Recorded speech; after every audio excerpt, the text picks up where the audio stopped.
So I just wanted to talk a little bit about some of the materials that you have in your um, kit that I sent out. And you have that container of jump rings, and I've got all the different various sizes of jump rings kind of laid out here for you to see. We use different size jump rings for different reasons, obviously.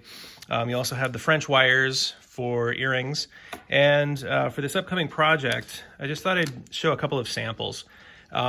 This is an earring that I just sort of whipped up with the galvanized steel wire. This is done with the 18 gauge wire. And depending on how you bend and manipulate the wire, you can get some really interesting components and shapes that you can put together to create, nice pair of earrings like this. I'll show you how I do this.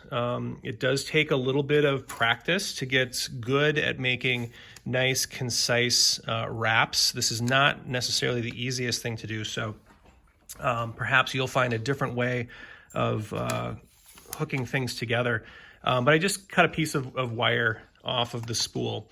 And, just with the pads of my fingers, I've got a nice way to manipulate this wire. And here you can see my dogs over here playing. So those are my studio buddies. So I apologize for the extra noise in the background, but I can't really help it. My wife's inside teaching herself, and she's got class right now, so I have to have the dogs. So anyway, side note, just using the pads of my fingers, I can manipulate these wires to get a really nice, graceful, smooth curve. If you put a real hard kink in the wire, it's very hard to recover from that. So I just try to do this very gently and softly with my hands to get a nice rounded curve. The thing doesn't have to be perfectly round. Sometimes, subtle irregularities in the shape can be really nice. But I'm overlapping here because I need to wrap around the ends here. So with my round nose pliers are great because they put a very gentle curve, and you can see how the round nose pliers are sort of tapered. So you've got a bigger curve down here, and you've got a very sharp curve at the end down here. So you can use, the whole length of the round nose pliers in different ways to get a more softer curve or a more abrupt curve up here. So what I'm going to do is I'm just going to take this and I'm going to spin it 90 degrees. Just give it an angle like that. And then I'm going to do the same thing on this other leg, but I'm going to bring it towards me.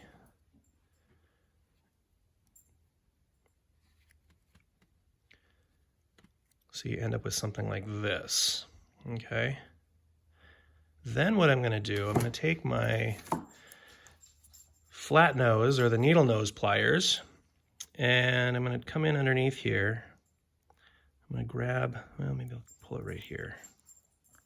I'm going to grab up here at the end like this on this piece of wire. And I'm going to turn it up 90 degrees like that.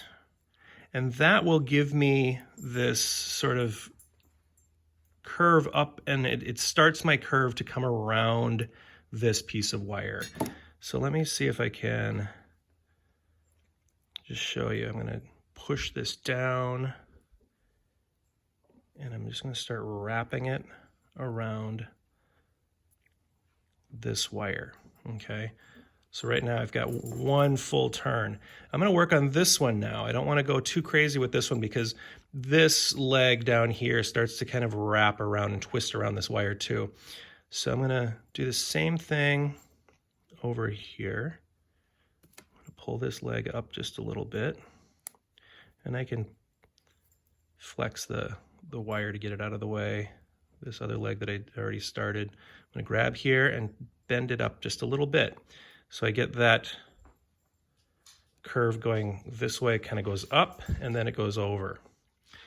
And now I can start to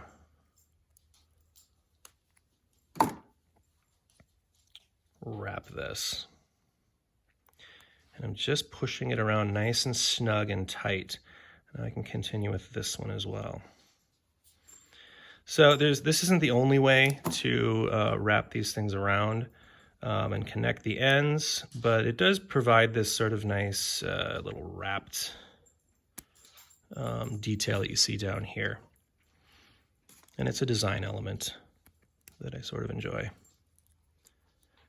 And it takes a little bit of practice, and I'm not even that great at it yet. But you can see I've been playing with a few different ones just to get somewhat proficient at it. Your first one's probably not going to look nearly as nice and neat as this one. And notice how I'm using my pliers. I can't push that down anymore. You'll cut yourself if you try. So make sure that you're using your pliers to give yourself some, mechanical advantage or leverage on that wire. So you can see how that comes together. That looks pretty good. And I'm going to straighten that out just a little bit. And at this point, you can sort of manipulate the wire with the pliers. The one thing, anyway, this is, one loop that I could have as part of, a chain for a necklace, or, again, for earrings, for loops on earrings, like these. And this just is a matter of making different sized earrings. The thing about earrings is, and I mentioned it earlier in the term, typically you have to make two of them. So if you're making one, if you're cutting a length of wire off of your spool, cut two lengths of wire the same size, and then hopefully your loops will be approximately the same. And it all depends on what you're going to do. I'm not telling you to make exactly this earring, but if you're making something like that and you want to have matching loops, take the time to cut two of any one length so that you know approximately how long that loop needs to be. Let me just do another little example with this. This was a piece that I'd started and sort of abandoned, and I'm going to come back to it now. I've got some links that I've made. Let me just show you. This is another earring done with different links. So this component right here, these three loops, that's one continuous piece of wire. And this is an identical link and another identical link, and they're just put together with these jump rings, right? That's these jump rings down here. So this loop with this link with three different loops on it is connected to the next link with three different loops by two jump rings. I think it's pretty obvious how that works, right? So this, is just an earring, very simple, kind of a fun earring with the French wire up on the top. It could also, if I continue this, it could be a linked bracelet. And if you do the linked bracelet, then you would probably use one of these lobster clasps on one end to link it together to the other side. And you'd figure out how to put those things together at the end once you get your chain completed. I've done versions of this for necklaces. It's a time-consuming process because you're making each individual link, and on a necklace it has to be 16 inches or better. And right now I've got maybe 2 inches of chain, and that probably took me, I don't know, maybe 20-25 minutes to put this together. So it takes a little while to get longer lengths. The more you do it, the faster you get, though. So don't worry about that. But let's just play around with this, okay? So I've made this loop, and for whatever reason I didn't like it, so I cut it out here and I set it aside. But now I think I'm going to revisit this. And this leg looks a little bit shorter than this one. I didn't cut it right in the middle, so I'm going to trim this down just a little bit to make sure that this is exactly opposite of that. So I think maybe that much. So that hopefully these legs are roughly even. I think I need to take a little bit more off.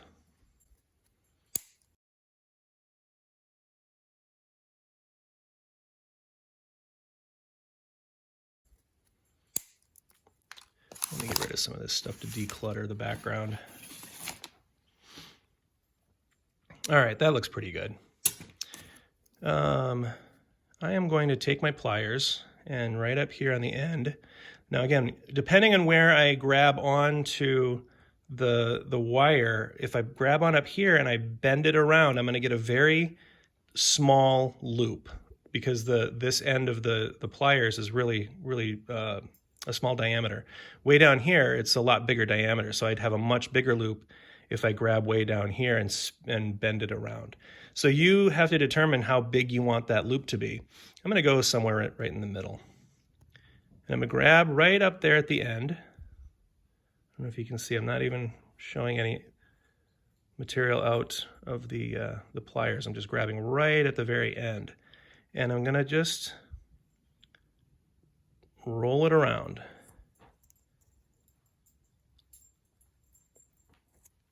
And you can see how nice, you get that just nice, crisp, clean loop at the end out there. Okay. I'm going to do the same on this side. Right about the same area here, halfway down my pliers. And I will just, here we go, bend this around.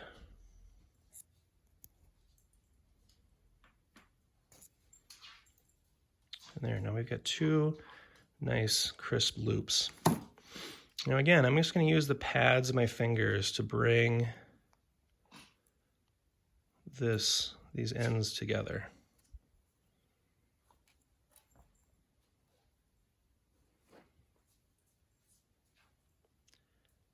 Maybe something like this.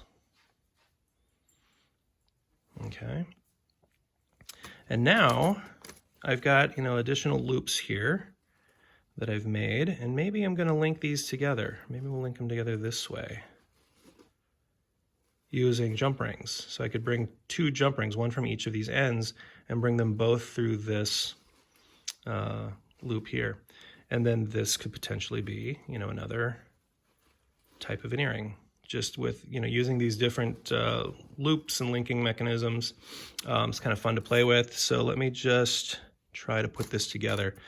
And this is where you will also have to play with the different sized jump rings, because you got to make sure that they span across the links, the loops, I should say.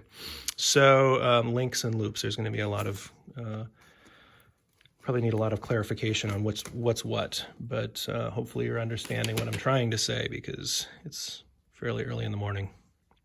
All right, I'm going to just take a jump ring and I'm going to open it up.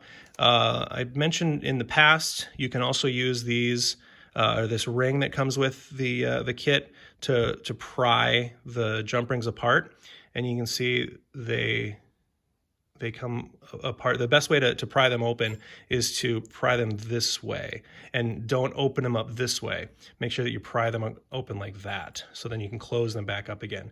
If you open them up this way and you try to push it back together, the spring tension, the memory in the wire is going to spring it back open, and things come apart easy when the ends of the jump rings aren't right up next to one another. So let's just take this sized jump ring, and we're going to put it on the end of this. And I'll see if I can use my ring to pry that back together. Here we go. So if you can see that ring is nicely closed. Oops, I did it the wrong way. Well, let's backtrack. I meant to do it to the single. You could do it this way. This is a possibility. Let's just take a look at what that would look like. It would look like that. But it doesn't really continue the pattern. Okay, so this is good to see. It doesn't continue the pattern that we've sort of established up here. Hard to see. There we go. With two loops coming into one loop via the jump rings. This is more two loops to two loops via a jump ring, which could be very cool too, but that's not what I intended. I screwed up.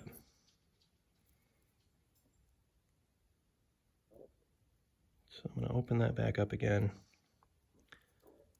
slip that off, and go to the single over here.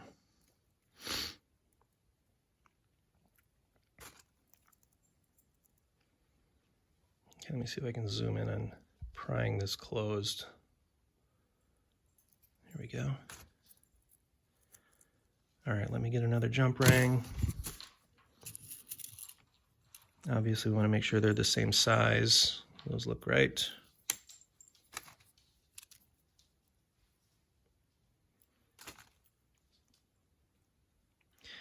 And if you just, if you were to Google wire jewelry, you're going to come up with a million websites. And for this, I think it would be probably good to see what other people do. I mean, there's a ton of wire jewelry and jewelry makers out there. And there's some really interesting techniques and processes. They may not be 100% original if you use them, but you can find different tips and techniques and make them your own. Figure out a way to use somebody else's technique that they've developed, or an ancient technique that's been around forever, and figure out a way to make it your own.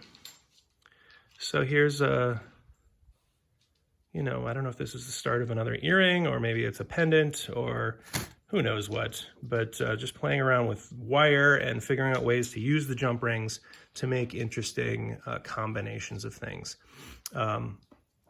Again, these loops here, or these links, were done by cutting, 2-inch pieces of the galvanized wire and bending them in half. Let's just do one. And I'm just eyeballing this, saying, okay, this is about a 2-inch piece of wire here, and I'm grabbing about halfway, and what I'm going to do is I'm just going to push it around like this, and you can see how the ends are meeting out here. That's the way that I know that I'm right at the halfway point. And then I push them past themselves like this. Then what I'll do is come in here, and I'm going to come back the other direction with each leg. So I get this. Make sense? And you can see they're kind of skewed, so I'm going to take my flat pliers and just bend them back into shape so that everything's on the same plane this way. And then what I'm going to do is I'm going to take each of these legs down here on this side, about halfway up my pliers. You determine where you want to start, and then I'm going to roll this around.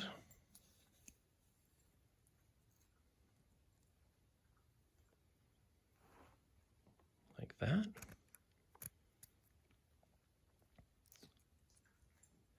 And then I can also pry this leg out a little bit more, just by, I'm not grabbing on, I'm just holding the pliers open and prying out. And that gives me some room to make this other loop over here.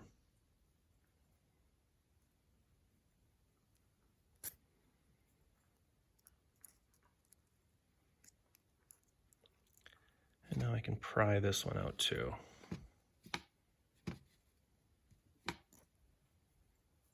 And there you go. You can see that little 3-eye linking mechanism. And,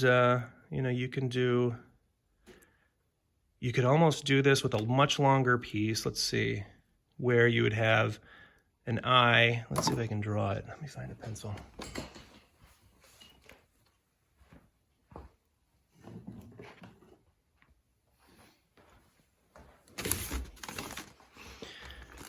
So rather than just having 1, 2, 3, you could have something that looks like this, I think. Let's see, 1,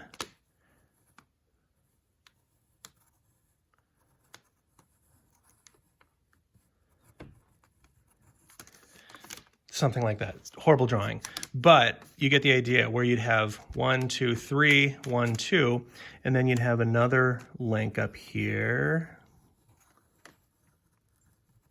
Almost like drawing puzzle pieces. Whoa, there we go. Okay, so if these were identical, maybe these need to become a little closer. But then you could have jump ring, jump ring, jump ring, jump ring, and then this becomes a much wider linking mechanism. It would be 3 wide as opposed to just 2. Hopefully that makes sense. And then you'd have another one up here.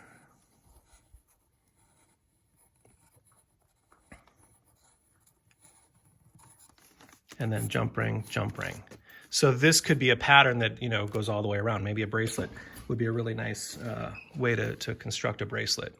So this is just something that you're going to have to play with. You know, I'm not telling you to make these exactly, but this is just a link that I've come up with by playing, and just see what you can come up with. And I was just kind of messing around to see what I could come up with. And I kind of like these earrings. I think they could be very, very functional, very wearable.